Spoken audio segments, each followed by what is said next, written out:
All right, once again, back again with the QBIQ Podcast. I'm your host, Chris Hickson, creator of QBIQ. And as always, we try to bring you talent, coaches, the guys that matter in football, in the football industry, and how big it is. It's huge. And today we've got an awesome one. But before we get to that, I got my co-host, the ops, the guy who handles the ops at QBIQ, Coach Chet Walters. Coach Chet, what's up, brother? What's going on, Chris? How you doing, man? I'm doing good, man. Just sitting here, another day, another life, and it's freezing. QBIQ world, baby. So many things are happening in the QBIQ world, and today, I love the podcast. It gives us an opportunity to talk to somebody that's out there doing things, that's making a difference in the world of football. And today we got a great one. We got AFCA's very own Mario Price. He's got a resume deep in the world of football, and the AFCA took him out of coaching and said, we want you over here because he's obviously a prize candidate to do something special. Mario Price, what's up, brother? Hey, what's going on, fellas? Thanks for having me on today. Absolutely, man. Anytime we get a chance to speak with somebody like yourself, man, we get pumped. Mario actually helped us get into the AFCA to be able to speak and spread our word about the QBIQ system. And we're super appreciative for that. So, Mario, let me ask you, what are you currently doing for the AFCA? Yeah, you kind of mentioned it, man. Right now, I'm the director of coaching education. So, pretty much all the programming that happens at the AFCA convention, I'm kind of responsible for getting the speakers, finding the topics, keeping up with the game of football, seeing what's hot, seeing what's not, all that good stuff. And that's only about 4 days out of the year. So the other 361, we're trying to find, cool ways to reach out to our membership and, find coaches to be a part of our membership. And that's through our podcast, monthly magazine, weekly email blast. We got a website with all of our videos from the conventions, all of our articles that we've had from 1922 on. So it's a lot of stuff. Just trying to educate coaches. In a nutshell, that's the main job, is trying to find ways to help coaches be better today than they were yesterday. Some great points there, and one that I keyed in on. You have a hot list and a not list, and we got to speak, so that means we're on the hot list. Chet, we're on the hot list, brother. Perfect. Oh, yeah. So when we get an opportunity like that, we really appreciate it. Now, let me ask you something. How in the world you're coaching players, you're really diving into like players and them getting better because that's a special bonding, scenario, and you get to spread the word and teach. How did the AFCA come in and get you? You know what, man? So I spent about 4 or 5 years over at Louisiana Monroe. I spent a year at Army. I know we might go down that timeline here a little bit later, but both of those spots, when I was at Army, I spent that as a player out of high school, and then my 4 years at Louisiana Monroe, I spent that here about 2 or 3 years ago. I was working for the current executive director for the AFCA, Todd Berry. He's kind of been a mentor for me in the coaching world, and just really in life. Like I said, he walked into my house 20 years ago now and gave me an opportunity to come play football for him. And, I did. He was let go. I transferred out. We stayed in touch. Like I said, about 10 years down the road, I ended up coaching for him. Enjoyed my time there. Had some really good years there. Went to a first bowl game in school history at Louisiana Monroe. And, like I said, had some special moments. And so me and him have always had a really good bond. And, he kind of gave me a lot of good advice in the coaching industry and all that good stuff. And when we were let go at Louisiana Monroe, I went over to Davidson College, and he took over the AFCA as the executive director. And, he hit me up kind of right after the football season, was like, hey, man, I got a great opportunity for you. We're located right here in Waco, right on Baylor's campus. You get an opportunity to come back home, make some good money, some consistent money, and help spread the, joy of coaching. And, you thought I was a really good candidate for kind of doing that stuff. So that's kind of what brought me back, man. It was definitely hard to step away from the game, but I've become so passionate about the, not just coaching, but the profession itself, the profession of coaching, what it can do, the power of influence, all that good stuff. It's been cool to kind of, meet some guys I would never meet if I was just only coaching. So it's been a blessing. No doubt, no doubt, man. That's awesome. And you know, once a coach, always a coach. And you know, whether your role changes a little bit, what you're doing now is bringing coaches together, but you're not totally done, right? You're doing some work with D1 Sports out there in Texas, aren't you? Yeah. It's a little athletic training facility out here. It's a franchise, so they're kind of all over the country. And you know, when I got here, and I got off at about 4 o'clock the first day, and I was like, okay, what's next? And I was like, oh, I just get to go home. I was a little lost on what to do, getting off work so early for the first time, and you know, I was like, man, I got to find something. And so, you know, hopped on over there, and I've been training some local athletes here, and you know, just trying to continue to, you know, iron sharpens iron is their motto, and I've been just kind of trying to continue to do that. Man, for those guys who are out there listening to this, they have to understand that transition period. So once a coach, always a coach, that Coach Walter said. And when you said you get off at 4, coaches, if you've been a coach before, you know you don't get off at 4. You get off at 10, 11, at 12 at night. And it's the job is so tasking, but because the love of the game, it just drives you without issue to do all those hours. So obviously I don't know what to do with myself at 4 p.m. You know, you need something else to do.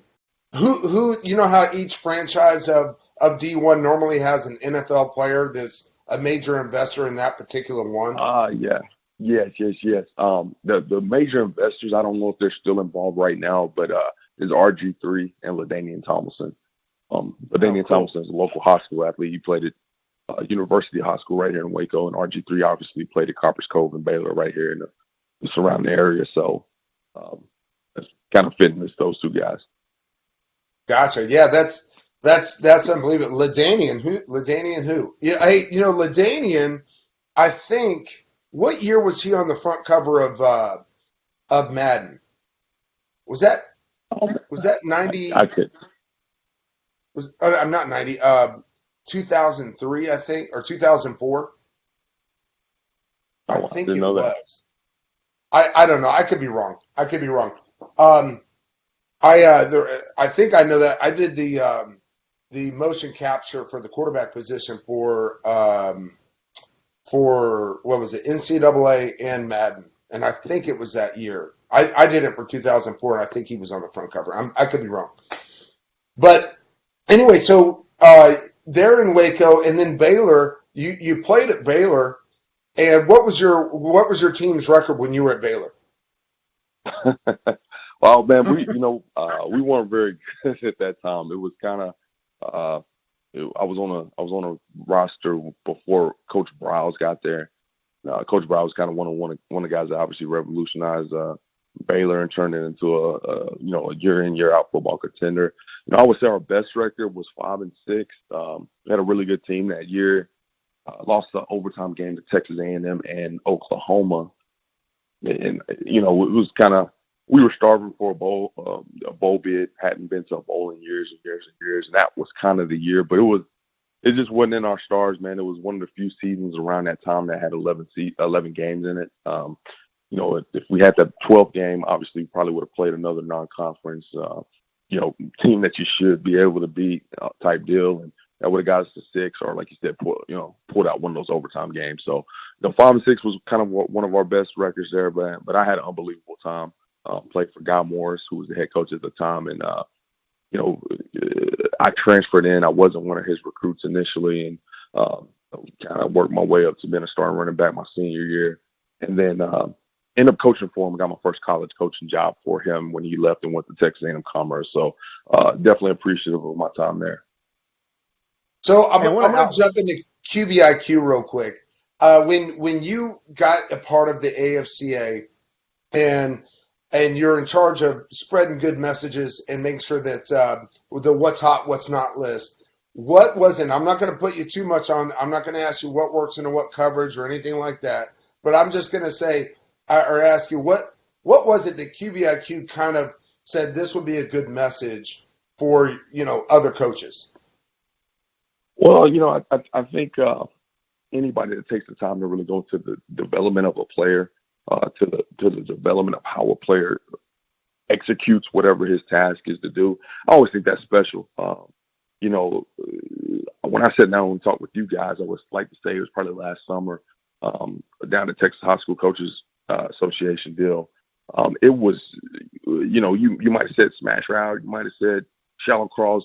You didn't get into that. You started talking about the coverages and how you sat down with a kid and you talked to him about how to dissect those coverages and exactly how to read them and how to eliminate route structures based off the coverage and things like that. And, you know, I just thought it was a cool way to get something a little bit different because it's real easy. Hell, I'm the worst guy at it. When I get a marker and I hop on the board, man, I can draw you the coolest plays ever. But my quarterback's got to be able to execute it. My O-line's got to be able to execute what I'm asking for them to do. And I like I said a little bit earlier, iron sharpens iron. And I think sometimes we get so caught up in schematic stuff in the game that we oversee the development. And that was just something you guys really were hitting on. And, you know, it was a unique way to do it. Like I said, you know, different ways to skin a cat, but just approach the subject topic of development the way you guys did, the way your knowledge base was, man, it was pretty attractive to kind of get on board and let our membership hear. Well, we appreciate the opportunity. Anytime we get a chance to spread the message, man, we always we eat it up, man. So we appreciate that. And I know Coach Walters, he was jumping in there he might have had a question there. Did you have something there, Coach? No, I mean, that was great. And, yeah, Mario, ditto what Chris said. We really appreciate that opportunity and being there and made some great connections with more coaches. And I was going to dive in real quick and just ask, because you transferred from one school to another. Huge topic right now in the world of college football is the transfer portal. I don't know if the portal existed back when we were all playing, but what was that like? You know, what was that like for you? You know, the recruiting process is one beast, but then transferring. You know, what was the psychology or the mental battle that you went through with that? Oh man, it was very difficult, man. It was a very difficult decision to number one, leave the class that I walked into that place with. As you can imagine, walking into Army is even a little bit different than just walking on your typical football team. It was a lot more fraternal just because you go to basic training together. As soon as you're done with basic training, you walk into, fall camp and walk right into a football season. And you do that with a bunch of guys that, man, just really didn't know what they were walking into. So, it was, in terms of just walking away, that's hard. I think that's hard for anybody. But, the transfer process was actually, it was pretty difficult at the time too. You couldn't have any conversations with anybody until you had the release, right? And so, you're sitting here trying to debate if you want to transfer out, if Army is the right place for you, and you can't really say where you want to go, or well, hey, when I leave here, I'm going to go here, because you can't talk to them. You can't have your parents talk to them at the point in time, and so. It was kind of a difficult thing to navigate. I didn't have a cell phone when I was up at Army and all that kind of stuff. So I couldn't really communicate. So it was a tough process, kind of being in the dark with, when I would go in here and tell this coach that I'm leaving, I don't know where I'm going yet. And so, that was a little difficult to navigate. And, at the point in time, the Army was in Conference USA. And I wanted to transfer to TCU. I'm originally from Fort Worth. My dad played running back at TCU. And so that's kind of where I wanted to go. And so when I did decide to transfer, my stipulation was I couldn't transfer within any Conference USA schools. So, that was my plan. I walked into the office and that plan changed. So, the process was definitely difficult at the time. And I think it still has its hurdles. And the transfer portal is maybe not the right answer. But as long as we continue to work towards something that's beneficial for both the coaches and the players, I think we'll find something good.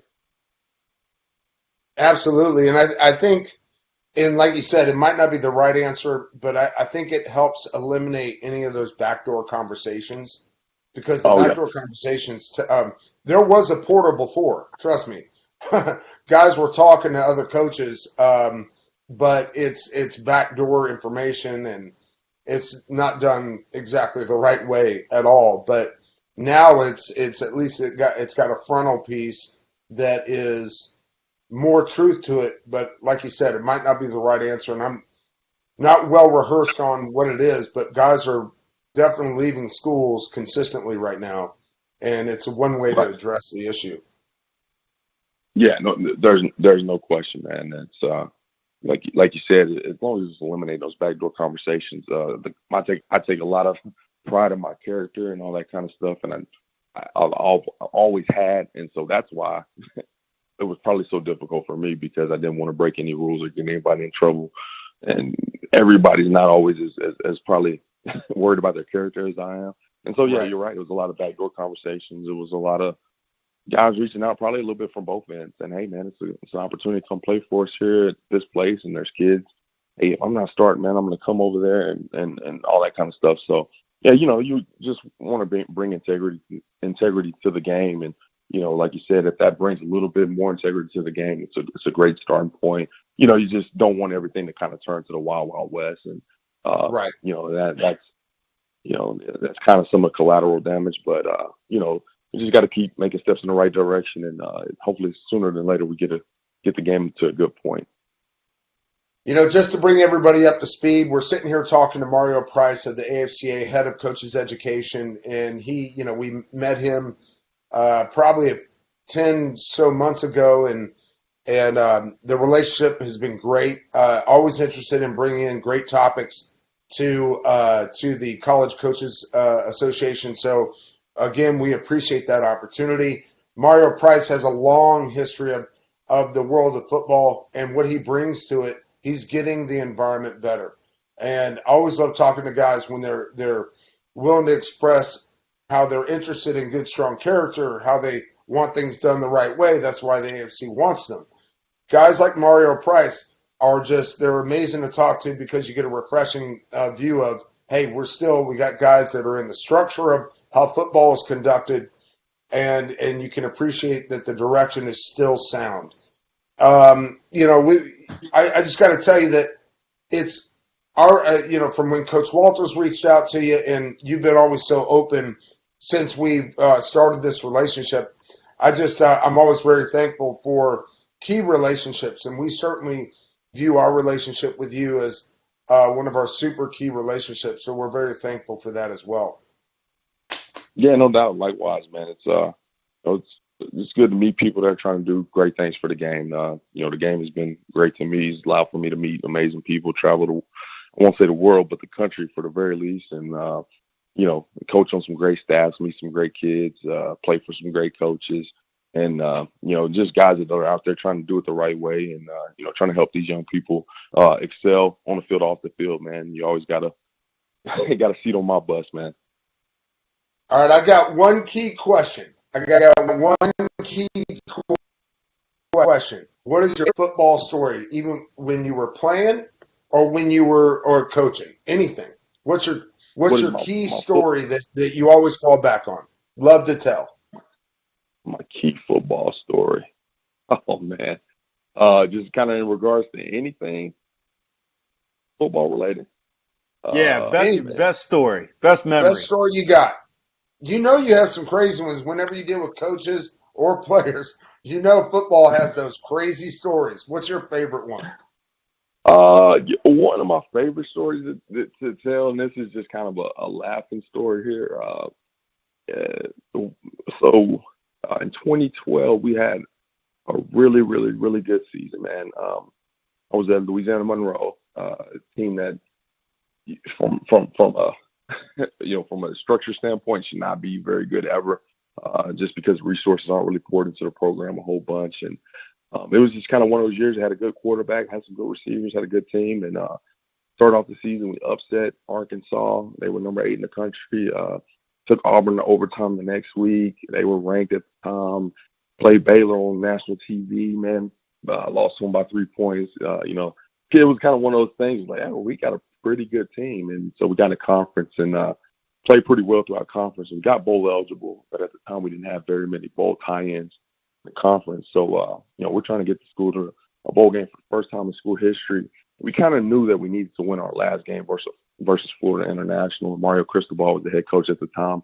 And they had a really good team, but it just didn't show up on a scoreboard type deal. And it was the last game of the season. We needed to probably get 7 to 8 wins to make sure we got into a bowl. And man, we played those guys and had the game kind of taken care of. We didn't play extraordinarily well. They played pretty well, and we were up. I want to say it was 21-14 in the fourth quarter. We got the ball back, and we were always in shotgun. We were trying to go ahead and close out the game and nail the ball, and quarterback goes under center. Hadn't taken an under center snap since practice, once or twice every week. And as you can guess, our head coach has already got doused with the ice bath and all that kind of stuff, and loses the ball on the snap. They get it. They're like, well, they still have to score. They've struggled on offense. First play, ball for a touchdown. We're in overtime. Our head coach is soaked. I was in the box. I was halfway down, high-fiving the coaching staff, and get a call on the cell phone like, get back up to the box. So, we get it back up to the box, and it ended well. We were able to kind of take care of it pretty easily in overtime. It didn't get too dramatic in overtime, but it was just a funny story because, man, it was our head coach, man. It was Todd Berry, our executive director, man. He was stoked, and he's a mild-mannered coach. He doesn't get too hot now unless it's calls for, man, and I know he was fuming, man. So it was a cool deal. I always love to tell that one. And kind of moral of the story is we never went under center for to kneel the ball out. We just went ahead and lost those 4 or 5 yards that you got from the shotgun snap and kneeled it from there on out. So. Oh man, that's crazy. Oh, they say don't ever do anything that you don't practice every day. That's right, man. That's right. Oh. That's right. That's a heart attack. Get back up to the box. Well, hey, listen, this has been an awesome one. I appreciate your time, Mario, more than you can know. For anybody hearing this, you're hearing from somebody who makes a difference in the world of sport and in the football industry. For Coach Chet Walters, I'm Chris Hickson. It's been another podcast. We drop this on Mondays. We will see you next time. Thanks for listening on the QBIQ Podcast.